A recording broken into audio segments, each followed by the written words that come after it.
At home, after work, your priorities might look something like lay on the couch, eat a healthy dinner, binge watch the newest Netflix show, but at work, that level of priority obviously changes.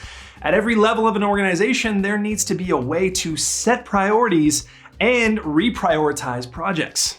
But just like the new season of your favorite show just gets released, even though you were halfway through a new show. Oh, what do you do? Now, perhaps the best way to remain agile and establish priorities within a changing environment is to start at the top with executive and managerial leadership. Let's check it out.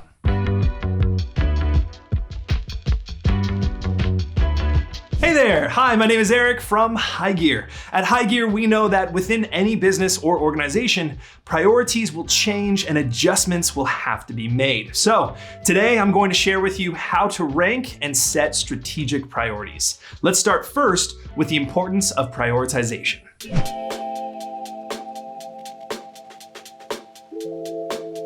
Great leaders know that the quantity of work is not equal to the quality of work.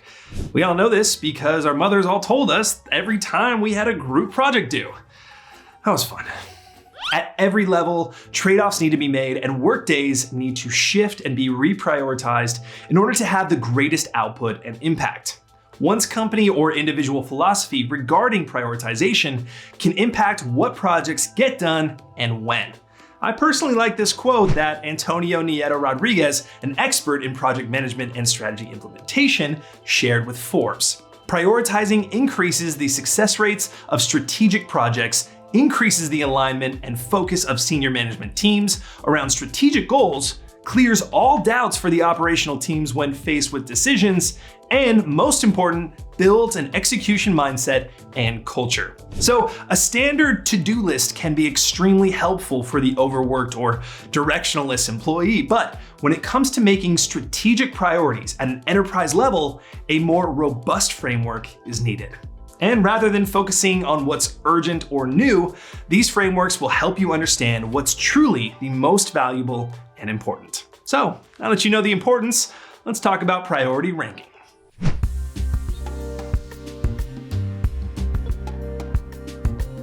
Now, not all projects are equally important, so knowing which project to prioritize in your workflow can leave you seeing red. That's why we like to use the 3-level priority ranking scale. Think of it like a pyramid with the top being the most vital to the company. The top level is critical. These are the projects or objectives that absolutely must be accomplished by a given due date. Like, I must finish watching The Night Agent by Friday before I see any more spoilers online. It's just a rule. And next up is important. These are goals that can provide significant improvements to the end user or organization. This may include adding a new app or product feature or adding a new member to the team. In these scenarios, resources are often fixed and either time or the objective can be manipulated. The last tier is desirable. Desirable priorities are at the bottom of the to-do list. These goals are characterized by variable resources and time. Even if you understand the distinction between these 3 types of priorities, it can be difficult to implement them in practice or prioritize one important goal over the other. So let's talk about the frameworks available to you to rank these priorities.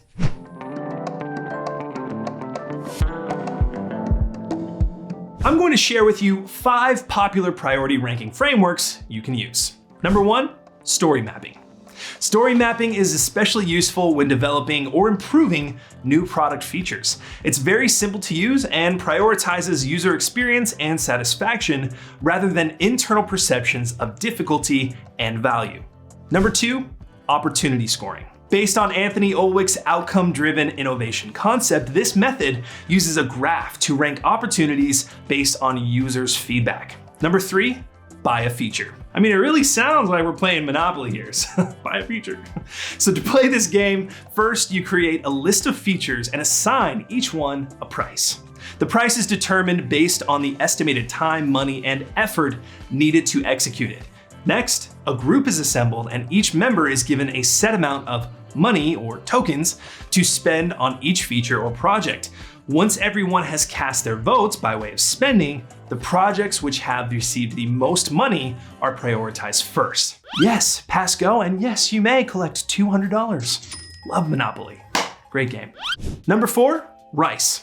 No, I'm not talking about what's for dinner. The rice priority scoring system measures each goal against 4 factors with an acronym, RICE. R, reach, I, impact, C, confidence, and E, effort. Now, as you evaluate each factor of a given project, you assign it a score. The final 5th framework is value versus effort. This simple priority ranking framework involves estimating and quantifying the amount of value the goal will bring versus the effort it will take to achieve it. The goals with the highest value and lowest comparative effort should be ranked first. So, which framework is right for the project you are ranking? I'm glad you asked. Let me go over the pros and cons of each with you.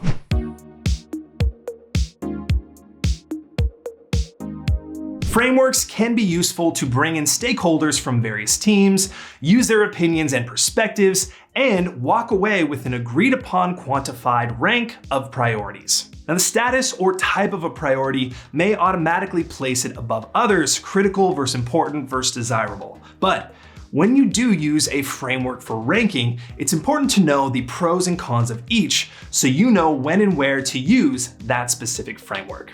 Starting with story mapping, the pros. 1, it's centered around the user's perspective. 2, it's collaborative and easy to make changes to.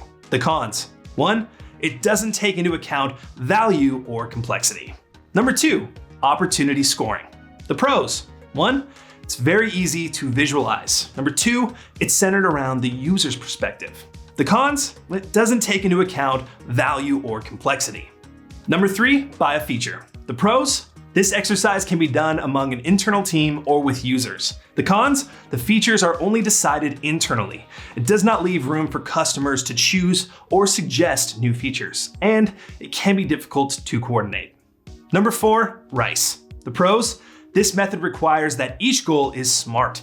It takes into account the confidence that various roles have about the other measures. The cons, this equation or method does not take the priority type of critical, important, and desirable into account when assigning scores. And number 5, value versus effort. The pros, this method helps teams to align on the total value of the project at hand, and it is easy to understand and quantify. The cons, it can take a while to align all stakeholders on arbitrary levels of effort and value. So I hope this list helps you pick a framework. No matter which framework you follow, priority ranking should be collaborative, well thought out, and result in transparent and actionable results. So, to ensure that your project does not get lost due to a lack of transparency or miscommunication, think about using a no-code workflow application platform like HighGear. And if you ever want to learn more about how HighGear can help you with your workflow process and workflow automation, please feel free to schedule a demo with us whenever you want, maybe even today. Thanks for watching. Stay tuned for more helpful videos, and we will see you next time.